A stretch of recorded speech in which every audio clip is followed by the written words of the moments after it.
तो आज का हमारा टॉपिक है पीपीएच, जिसको हम लोग पोस्टपार्टम हेमरेज भी बोलते हैं, जिसमें हम लोग आज देखेंगे पीपीएच के definition, types of PPH, causes of PPH and risk factors of PPH and management of PPH. तो हम लोग देखेंगे कि पीपीएच, जिसको पोस्टपार्टम हेमरेज भी बोलते हैं, वो क्या होता है। तो नॉर्मली जो वेजाइनल डिलीवरी रहता है उसमें जो ब्लड लॉस रहता है वो लेस देन 500 रहता है, और अगर सिजेरियन सेक्शन की केस में देखें तो ब्लड लॉस जो रहता है वो लेस देन 1000 ml रहता है। आफ्टर अगर जो ये वैल्यू है इससे अगर ज़्यादा ब्लड लॉस हो रहा है आफ्टर चाइल्ड बर्थ, तो हम लोग इसको पोस्टपार्टम हेमरेज बोलते हैं। तो हम लोग डेफिनेशन देखते हैं। तो any amount of bleeding from or into genital tract following birth of the baby up to the end of the puerperium, which adversely affect the general condition of the patient, evidenced by rise in pulse rate and falling blood pressure, is called postpartum hemorrhage। तो postpartum haemorrhage क्या होता है? Any bleeding जो कि genital tract से होता है after child birth, जो कि एडवर्सली जो वुमेन है या फिर जो मदर है उसके कंडीशन को अफेक्ट करता है।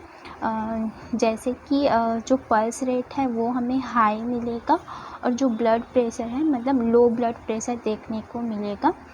तो पोस्टपार्टम हेमरेज के कंडीशन में अगर सेकंड डेफिनेशन देखें तो postpartum haemorrhage is excessive bleeding following the birth of the baby.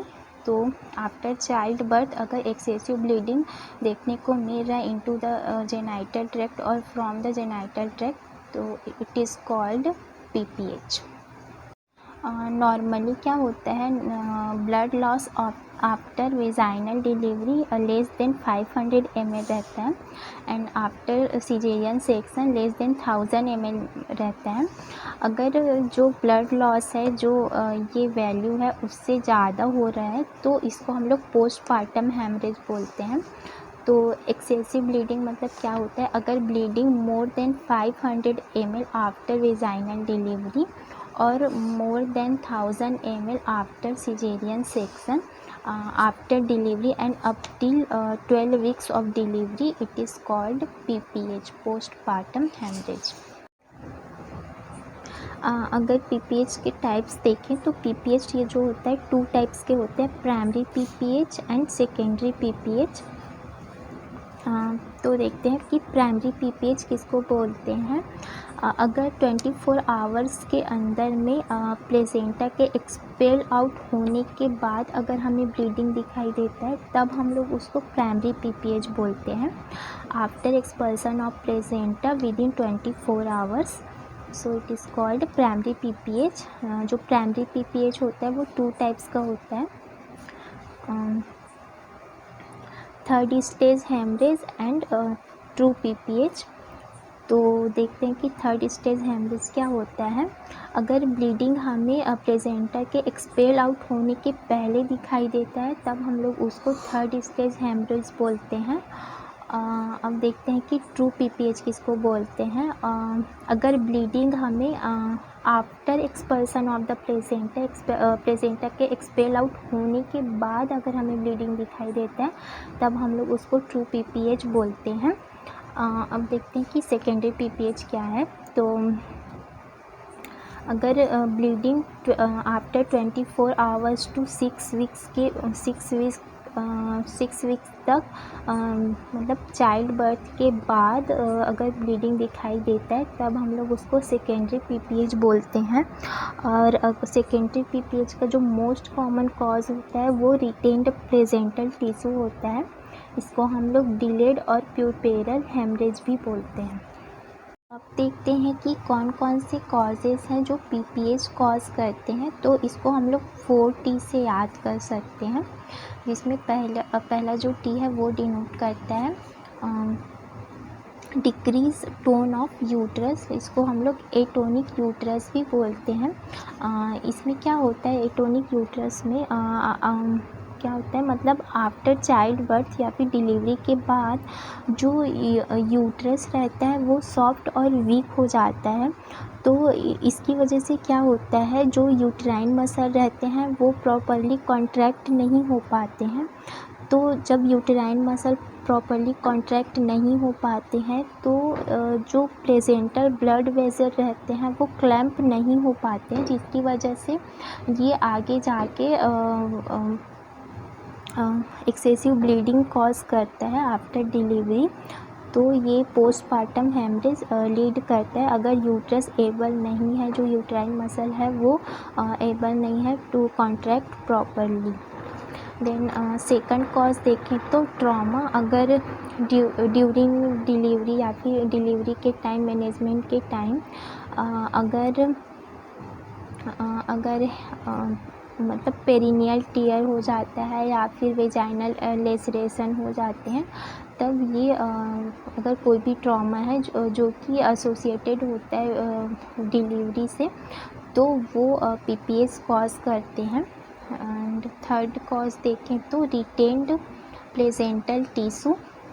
Retained placental tissue मतलब अगर मतलब थर्ड स्टेज लेबर के टाइम में अगर जो प्लेसेंटा रहता है वो कम्प्लीटली सेपरेट नहीं हो पाता है यूट्रस से, तो वो आगे जाके फिर एक्सेसिव ब्लीडिंग कॉज करता है। एंड अगर फोर्थ टी देखें, मतलब कोई ब्लीडिंग डिसऑर्डर है जैसे कि थ्रोम्बोप्लास्टिन, जो हमें अगर डिक्रीज़ मिल रहा है तो ये आगे जाके पीपीएस कॉज करेगा।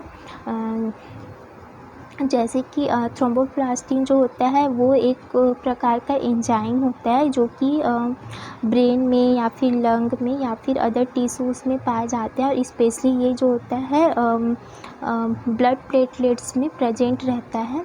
और इसका जो मेन फंक्शन रहता है थ्रोम्बोप्लास्टिन का, ये क्या करता है, जो प्रोथ्रोम्बिन रहता है उसको थ्रोम्बिन में कन्वर्ट करता है और ये हेल्प करता है ब्लड के कोगुलेशन में, उसके क्लॉटिंग में।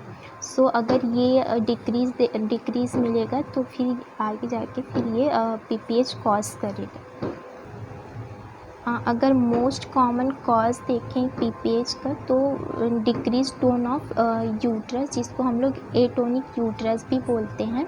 And second most common cause देखें पीपीएच का तो फिर ये जो होता है ट्रॉमा, जैसे कि पेरिनियल टीयर या फिर पेरिनियल ट्रॉमा भी पीपीएस कॉज कर सकता है। तो अब देखेंगे कि कौन कौन से रिस्क फैक्टर हैं फॉर पीपीएच। तो पहला है maternal factors, labour related factors and placenta related factors. तो देखते हैं कि मैटरनल रिलेटेड फैक्टर्स में कौन कौन से फैक्टर्स आते हैं जो पीपीएच कॉज करते हैं। तो अगर मदर जो है वो एनीमिक है और अगर पीआईएच भी पीपीएस कॉज करती है। जैसे कि कोई वुमेन है प्रेगनेंसी के पहले तो उसको बीपी की प्रॉब्लम नहीं रहती है, लेकिन आफ्टर मतलब जब वो कंसीव कर लेती है तो आफ्टर 20 वीक्स कोई प्लेसेंटल प्रॉब्लम होती है, उसकी वजह से उसका जो ब्लड प्रेशर रहता है वो हमें इंक्रीज़ मिलती है, उसकी वजह से फिर ये पीपीएच लीड करती है। तो PIH which is stand for pregnancy induced hypertension, जो पीपीएच कॉज कर सकती है। देन ओवर डिस्टेंडेड यूट्रस, जैसे कि ट्विन प्रेगनेंसी है या फिर पॉलीहाइड्रोमिनास है या फिर मैक्रोसोमिया या फिर लार्ज बेबी है। ये मेनली हमें जो डायबिटिक मदर रहती है उसमें देखने को मिलती है। एंड एंटीपार्टम हेमरेज है। और जैसे कि कोई वुमेन है जिसको प्रीवियस हिस्ट्री है पीपीएच की, तो वो भी रिस्क में रहती है पोस्टपार्टम हेमरेज के लिए। देन अब देखते हैं लेबर रिलेटेड फैक्टर, जैसे कि प्रोलॉन्ग्ड लेबर है। So combined duration of first stage and second stage hours मतलब अगर मोर देन 20 आवर्स के बाद भी बेबी डिलीवर्ड नहीं हो पाता है तब ये तब हम लोग इसको प्रोलॉन्ग्ड लेबर बोलते हैं। तो ये PPH कॉज करता है। एक्सेसिव यूज़ ऑफ ऑक्सीटोसिन ये भी रिस्क फैक्टर में आएगा। देन प्रेसिपिटेटेड लेबर मतलब जो इंटायर लेबर प्रोसेस रहता है वो जो होता है 3 आवर्स के अंडर में हो जाता है, तब हम लोग उसको प्रेसिपिटेटेड लेबर बोलते हैं। तो ये भी PPH कॉज करता है। देन अब देखते हैं कि प्लेसेंटा रिलेटेड रिस्क फैक्टर, जैसे कि बिग प्लेसेंटा है तो एंड सक्सेंटुएट प्लेसेंटा है। सक्सेंटुएट प्लेसेंटा क्या होता है, जो स्मॉल पार्ट ऑफ प्लेसेंटा रहता है वो मेन प्लेसेंटा से अटैच्ड रहता है थ्रू द वेसल, तो इसको हम लोग सक्सेंटुएट प्लेसेंटा बोलते हैं। तो सक्सेंटुएट प्लेसेंटा भी ब्लीडिंग कॉज करता है। देन आता है प्लेसेंटा एक्रेटा। प्लेसेंटा एक्रेटा क्या होता है, मतलब आफ्टर चाइल्ड बर्थ जो प्लेसेंटा होता है वो जो यूटेराइन वॉल होता है उससे सेपरेट हो जाता है, लेकिन in case of placenta accreta जो प्लेसेंटा होता है वो यूटेराइन वॉल से अटैच रहता है, जो एक्सेसिव ब्लीडिंग कॉज करता है एंड PPH लीड करता है। सक्सेंटुएट प्लेसेंटा क्या होता है, इसमें जो स्मॉल पार्ट रहता है प्लेसेंटा का वो जो मेन पार्ट रहता है प्लेसेंटा के उससे सेपरेट हो जाता है, लेकिन ये दोनों कनेक्टेड रहते हैं एक दूसरे से थ्रू द वेसल। इसको हम लोग सक्सेंटुएट प्लेसेंटा बोलते हैं, जो कि PPH कॉज करते हैं। देन हम लोग देखेंगे मैनेजमेंट ऑफ पोस्टपार्टम हेमरेज, जिसमें हम लोग नॉन स्पेसिफिक मेजर्स देखेंगे एंड स्पेसिफिक मेजर्स देखेंगे। नॉन स्पेसिफिक मेजर्स में हम लोग पेशेंट को रिसस्टिएट करते हैं, जिसमें 2 लार्ज IV कैनुलस की ज़रूरत पड़ती है। देन हम लोग RL एंड NS स्टार्ट करते हैं, लेकिन हमें डेक्सट्रोज 5% स्टार्ट नहीं करना है।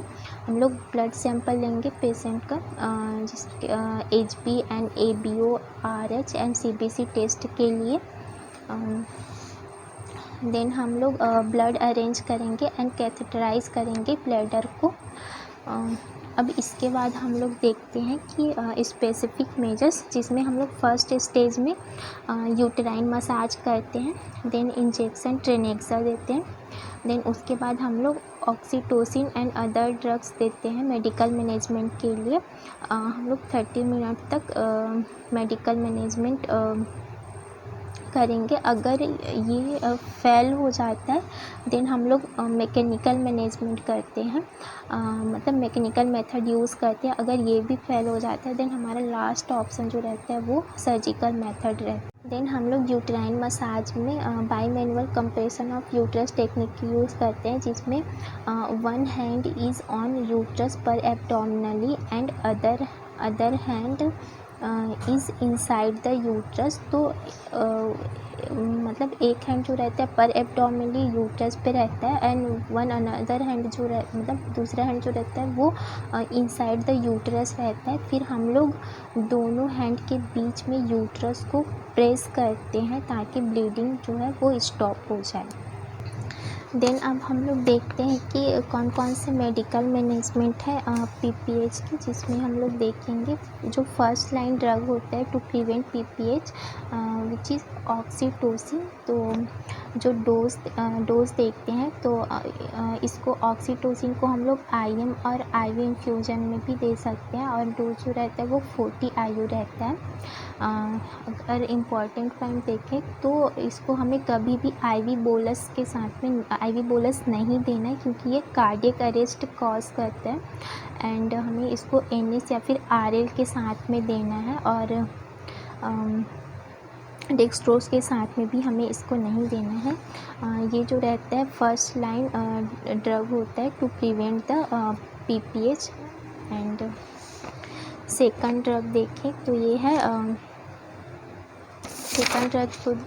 ये है मेथाइल एर्गोमेट्रिन, जिसकी डोज जो रहती है वो 0.2 mg रहती है। इसको हम लोग IVM देते हैं और मैक्सिमम डोज जो रहता है वो 5 डोजेज़ रहते हैं। इसको हमें IV नहीं देना है क्योंकि ये हाइपरटेंशन कॉज करता है। देन सिंट्रोमेट्रिन ड्रग होता है जो कॉम्बिनेशन होता है ऑक्सीटोसिन एंड मेथार्जिन की, जिसमें 50 IU ऑक्सीटोसिन एंड 0.5 mg जो रहती है वो मेथार्जिन रहती है। देन हम लोग मीजोप्रोस्ट देते हैं, इसको हम लोग अस्थमेटिक पेशेंट में दे सकते हैं। जो मीजोप्रोस्ट है उसकी अगर डोज देखें तो ये 800 माइक्रोग्राम रहती है टू ट्रीट PPH, और अगर रूट की बात करें तो इसको हम लोग सबलिंगुअल देते हैं। देन इसके बाद है कार्बोप्रोस्ट, जिसकी डोज जो रहती है वो 250 माइक्रोग्राम रहती है, इसको हम लोग IM देते हैं, और ये मोस्ट पोटेंट ड्रग रहता है टू ट्रीट PPH।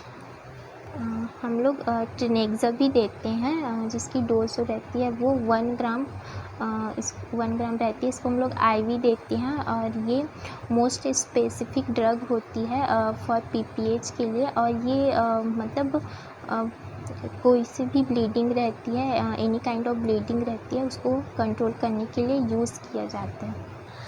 अगर मैकेनिकल मेथड की बात करें तो हम लोग इसमें बकरी बलून कैथेटर यूज़ करते हैं, जिसको हम लोग सेंस टेकन ब्लैक मोर इसोफेजियल ट्यूब भी बोलते हैं।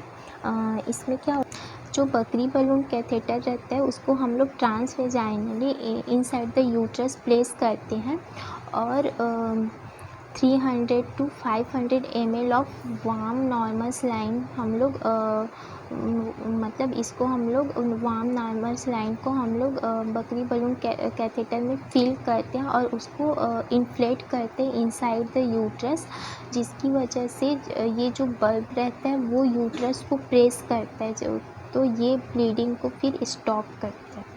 जो मैक्सिमम कैपेसिटी रहती है बकरी बलून कैथेटर की वो 500 ml रहती है। इसके बाद हम लोग सर्जिकल मैनेजमेंट पे आते हैं PPH के लिए, टू प्रिवेंट PPH, जिसमें हम लोग 2 कंडीशंस देखते हैं। अगर पेशेंट फ्यूचर प्रेगनेंसी चाहती है तो हम लोग सिर्फ स्टिचेस अप्लाई करते हैं यूट्रस में, जैसे कि B-Lynch सूचर्स है। B-Lynch sutures are applied along entire length of uterus, मतलब ये जो सूचर रहता है वो जो इंटायर लेंथ रहती है यूट्रस की उसमें अप्लाई किए जाते हैं। अगर इसके बाद भी ब्लीडिंग होता है, मतलब इट स्टिल ब्लीडिंग देन हम लोग जो यूट्रस को सप्लाई करने वाली आर्टरीज रहती है उसको हम लोग स्टॉप करते हैं, मतलब ligate uterine artery and ligate ovarian artery. Then अब सेकंड कंडीशन देखें कि अगर पेशेंट की फैमिली कंप्लीट है तो हम लोग हिस्टेक्टोमी करते हैं, मतलब यूट्रस को रिमूव कर देते हैं।